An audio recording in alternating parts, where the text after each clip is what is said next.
bom dia, boa tarde, boa noite, or whatever the case may be. My name is Marcus, and I am the host of the Black Brazil Today YouTube channel, as well as the blackbraziltoday.com blog, where I analyze Brazil from a perspective of race. So today I'm taking a look at an Instagram post that I saw on one of my favorite channels, one of my favorite profiles. I think it's the Luis Gama Institute page. Luis Gama is a very important Black historical figure in Brazil. There was recently a film about him. He's from I think of the 19th century. He was a lawyer who was barred from studying at a prestigious law school because he was Black. I think some years ago, might have been, I don't know, maybe less than 5 years ago, he was given a law degree, I don't know, what, about 60, 70, 80 years after he had already died. And they made his life story into a popular film that came out a few years ago. So the Luis Gama Institute, they have a lot of really intriguing posts that they do on Instagram. I've covered a few of them already, and this one is something that can never get old because it's something that when people think of the Black body, what is it that comes to mind? It's a very important question because how people perceive people in public, this is generally how people will treat them, according to whatever stereotype or image that they have in their mind. So as Black males and even as Black women, we know that there are certain images that go along with just having brown skin and, African influenced features. So I'm going to talk about another topic that comes up from time to time because this is something that more Black men are discussing. Again, this is so many things that we discuss in the United States can apply to Brazil because the same conversation is often going on there. So today's video will be called How Hypersexualizing a Black Man Takes Away His Status as a Man. There's a lot to be said about this. I remember it might have been this year or last year. I remember seeing something. I don't know if it was on Facebook or Instagram. Can't remember where I saw it, but Black American men were, online saying, look, stop fetishizing us. In American society where, interracial relationships have been frowned on for so long, and now with the society evolving and you seeing more and more interracial couples, unions, you see more biracial children being born, people come to this idea that, well, since the races are mixing, and I'll say again because I think Brazilians seem to have an idea that this whole mixing thing is something that's new in the United States. It's not new. If you go back to the slavery era, and even sometime after slavery, you had these relationships, and it was not just Black women and white men. You had relationships between Black men and white women as well. Then it was prohibited for a number of years, and then these anti-mixing laws were struck down again in 1967. But there's a long history of this mixing between Black, white, and Native Americans. It's like an unspoken of history. So it's not actually new. So I wanted to just get into this video right now because it's a topic that, again, when I look at Brazil, this idea of mixing races is something that you have to deal with first if you're going to deal into the race issue in Brazil, because it's used as one of the pillars where Brazilians try to argue that there's no racism in the society because, like most of the population is mixed to whatever degree.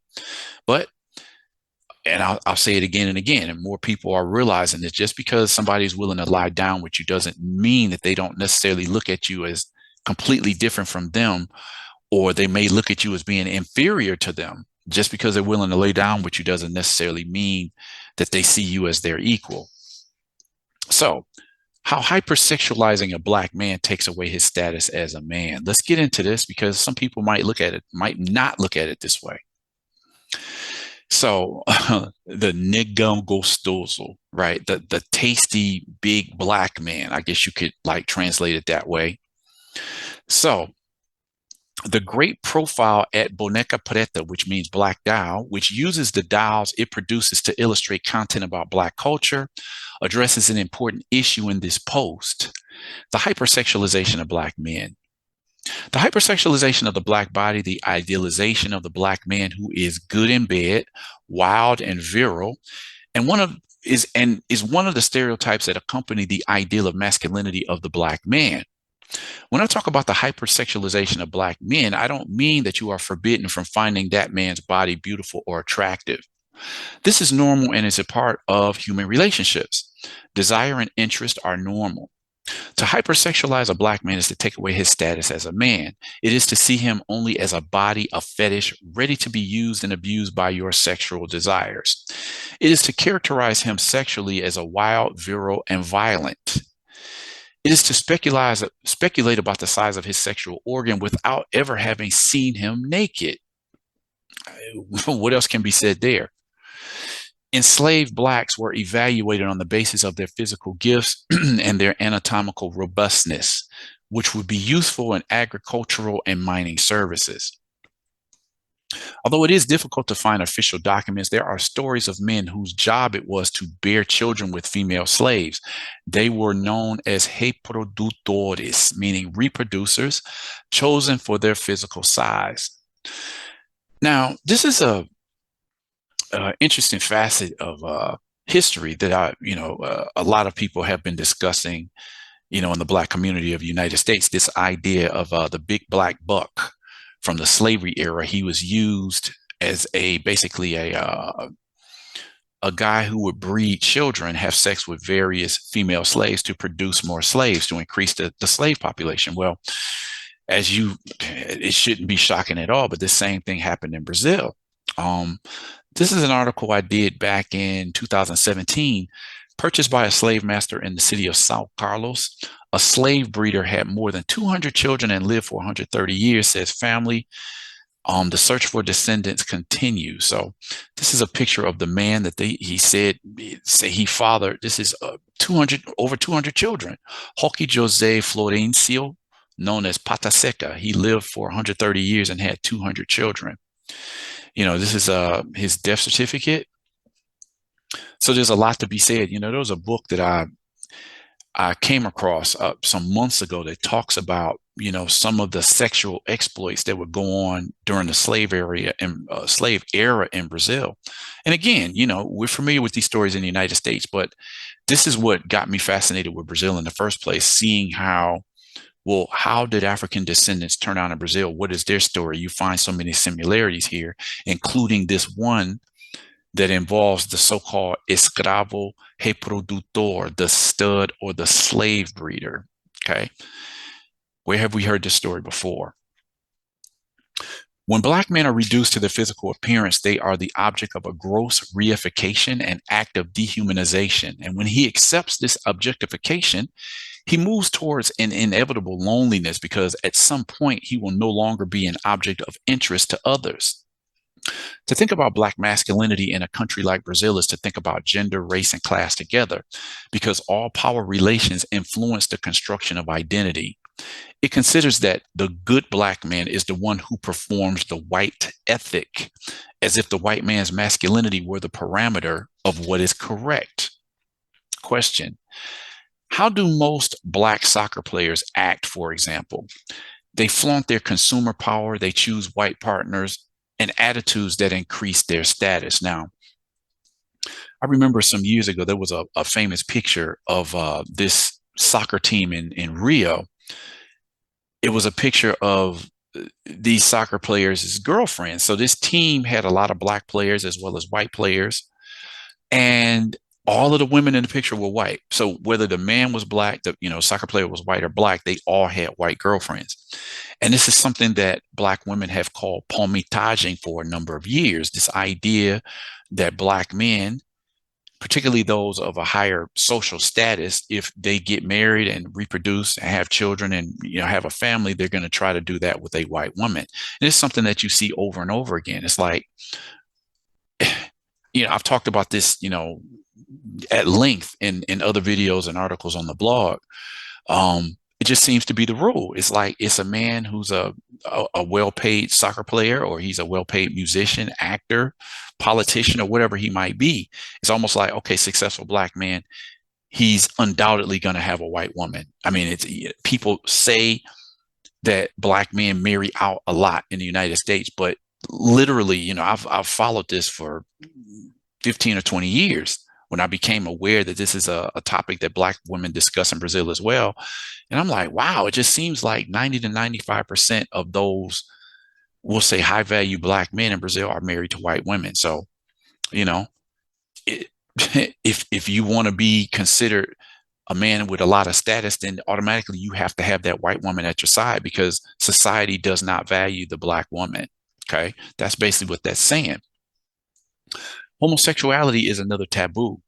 Many white men, or many white gay men thirsty for sex, have the fetish of having a sexual relationship with a black man only because they are interested in the stereotype that black men are good in bed. This is a logic of domination because for whiteness, this body needs to satisfy all the sexual fetishes of the white person. So on one side, you have the man who is only good for sex and fun, while on the other side, this man is good for serious dating and commitment. I'll let you figure out which is which. Actor Michael B. Jordan is only liked and loved by many white gay men because he's the typical nigone, the big black man, the big, the sexy, enticing black man, the powerful black man, who can be hypersexualized. So they can praise him and then say, see, I'm not racist. I even think he's hot, but that's all he thinks. Now, what I find intriguing about this particular, this last part of this sentence, people will try to deflect accusations of racism by saying that, well, I see him as being attractive, or I've been with him, to deflect accusations of racism. Now, this particular part is talking about the situation with white gay males who may be attracted to black men. But this takes me back to a story from 2014. It was this case of racism where this white woman in the stands of this soccer match was seen on camera calling the black goalie of the one of the teams. She called him a macaco, meaning monkey. And so I remember, I think she got fired from her job. She was being humiliated in public. They brought her on a TV talk show to try to smooth the situation over, and she tried to plead her case. And then there was a story that came out where she says, look, I'm not racist. I've already been with a black guy. Right. I was cracking up when this story came out. It's like, oh God, here we go again. I'm not racist because I got with a black guy, right? This is Patricia Moreira. She was on a talk show saying she's not racist. This is the goalie, Aranha, the black goalie. And this is her caught in the stands calling him a monkey. It was a spectacle because her black friends started coming out defending her. And again, I can't be racist because I laid down with a black guy. Like, okay. Anyway, well, let me see, where was I? And when the black man doesn't live up to the standards, all that's left is for him to be hated. The rapper JayZ isn't just hated for cheating on his wife, singer Beyonce. He is also hated because he has an image that is repugnant to whiteness. The dark black man with strong features. I wouldn't, I, I don't see JayZ as having dark skin. I mean, yeah, I don't know. I've never met him personally, but of all the pictures that I've seen, he's not what black people would consider dark skin. But a lot of people talk about his very strong features, his lips, his whole facial structure, whatever. Hypersexualization is a problem for those who do it, not for those who show themselves. The role of the black man in the debate is to understand that he doesn't have to fit into stereotypes created by society, that he can go beyond the sexual question and assert his sexuality in the way that he sees fit. Praise a black person's intellectual capacity. Praise their determination, their creativity, their abilities, their gifts, their sense of humor, and even their style. Also praise their patience to put up with whiteness and racism every day. So what do the people have to say about this article? First of all, I want to touch on a couple of the articles in the past because this whole thing of the hypersexualization of Black people goes back. Yeah, I've talked about this for years. This one is called the hypersexualization of the and the self esteem of the Black man, the need for the abandonment of a racist fetish from 2016. Again, on Black Brazil Today. Black masculinities, being a Black man in Brazil, is to live up to or live with a series of stereotypes which involve gender, race, and social class. I'm gonna have to get back to this one because somebody made a comment about it. What is it to be a Black man in Brazil? Reaffirming the struggle beyond the dehumanizing stereotypes and subordinate masculinities. A guy wrote this story recollecting something somebody said to him. A woman said to him, "You look like someone who has good sex." Can the Black man be allowed to enjoy full humanity without extinguishing certain stereotypes? Which is really the last part of the article that I just read is actually saying, move beyond the sexual stereotype to become a full human being or be considered a full human being. What else do I have here? Okay, so I went through all of those. Let me keep it moving. So here's what the comments said about this particular piece. First comment says, I, as a Black man, am the object of whiteness through the two D's, desejo y desprezo, meaning desire or contempt. When I finally stopped giving white women attention and decided to have a relationship with a Black woman, things aligned themselves. I'm telling you, the best thing is to relate to someone who understands your pains and also experiences them. And what's more, you both have each other's backs. So this is something that people have talked about a lot in recent years, what they call amor afrocentrado, which is it just basically means like Afrocentric love. It's Black Brazilians are promoting the idea that Black men and Black women should get together, have similar experiences, living in a racist society like Brazil. So they feel that, hey, they've promoted this idea of mixing to us for centuries. So we need to look to each other. Like this article from 2021, Black men and Black women are loving each other. How Afrocentric relationships reverberate with processes of self-affirmation of Black cultural identity. Now, while I'm on this topic, I also want to talk about, as I'm saying, Black Brazilians are starting to move in a direction where they believe that Black men and Black women need to get together. It's the first time in the history where I can see, as far as I know, that I'll say more widespread, because in the early 90s, you did have kind of a movement that said Black men and Black Brazilian women need to get together. It's gotten to the point where they've created like apps that promote the union of Black Brazilian men with women called Afrodengo, relationships of Black men and women against racism, a revolution of Black love. Afrodengo, a social media for Afro-Brazilians to meet, flirt, and initiate relationships, find success online. You could say it's revolutionary because it's something that you really didn't hear in terms of, for years, decades, centuries, it's always been in Brazil. Like we all just mix, we don't have this preference for one color or another. It's actually, that's that's laughable because when you talk to people, you see clear preferences. Okay. Number two, the second comment says the problem is that most people, when they have some type of financial progression, don't recognize a Black partner. I don't like the term, but it applies. Black men with financial projection equals palmitagem. Okay, again, this word palmitagem, that means, in the beginning, it meant specifically Black men who seem to have a predilection to choose white partners, particularly if they're of middle class status. Third comment, this issue is of Black men being for fun and white men being for marriage. I got to speak on that.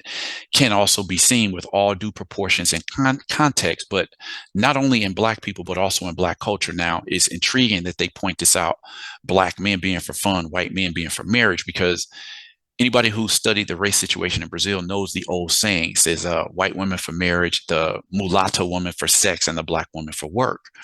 And here they're saying that the same thing applies to Black men and Black women. Or I'm sorry, Black men and Black women. It applies specifically also in comparison between what Black men are useful for and what white men are useful for. A lot of black women have asked over the years, would these white women be knocking down these black men's doors if they were poor men in the neighborhood, right? They often gravitate towards rich musicians and soccer players who have financial access, right? Let me see. The fourth comment. I started attending an Umbanda terreiro, and curiously enough, I suffered a lot of religious intolerance from people in my social circle.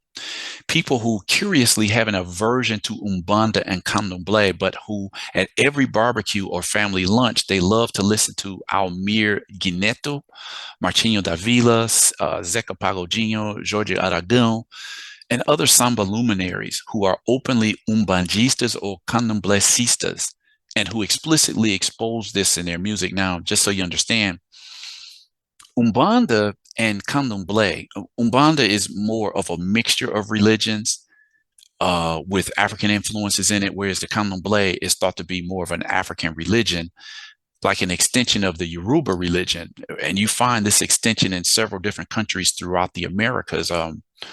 In the United States, people are familiar with what's called voodoo, but it actually comes out of the Haitian term vaudou. But there's a lot of similarities between the vaudou and the candomblé, and it's very highly negatively stereotyped in Brazil. Matter of fact, the high rates of religious intolerance in Brazil is just off the chain. You're constantly having these terreiros, these houses of worship for people who practice candomblé or umbanda, and they're constantly under assault and attack, physical attack. They're having their places of worship torched. Members of religious leaders being attacked physically, verbally, being demonized on television. So what he's saying here is that these people, they love to participate in Black culture, right? They love to listen to these Black musicians that, were just mentioned here. But then, they still practice a certain religious intolerance towards these religions, as they look at Candomblé and Ubanda as being inferior to, say, Catholicism or something. Long history of religious intolerance in Brazil. Fifth comment, just as in the common sense of structural racism, a Black person is suitable for fun, but is passed over when it comes to going to the altar to get married. Black culture is good for fun and leisure, but for spirituality, it is demonized and despised. Really, which is what I was just saying about these two religions, particularly Candomblé, but also Umbanda. Let's see, the sixth comment, people think Black is a mess. 7, I looked at it from the point of view of having a relationship with a person of my color, and it was the first time I was attacked and stabbed. Whoa. I used to be in a relationship with someone of which I could say we loved each other, but calling Black men palmiteiros was on the rise, and seeing the woman he was with was mixed, but she was closer to the white side. Let me explain a little bit about this, because he's saying at the time, calling Black men palmiteiros was on the rise. This was something that was coming out of Black feminist circles starting in around 2011, 12, or 13. And they labeled men who they saw with white women as being palmiteiros. This term palmitagem is again, the habit of Black men who want to have long-term relationships with white women, and men who participate in these relationships were called palmiteiros, which comes out of the term palmito, meaning in English, hearts of palm, the crunchy white vegetable. So they refer to these men who seem to prefer to date white women. They call them palmiteiros. So what he's saying here is that even though the woman he was dating was actually mixed, she looked closer to the white side.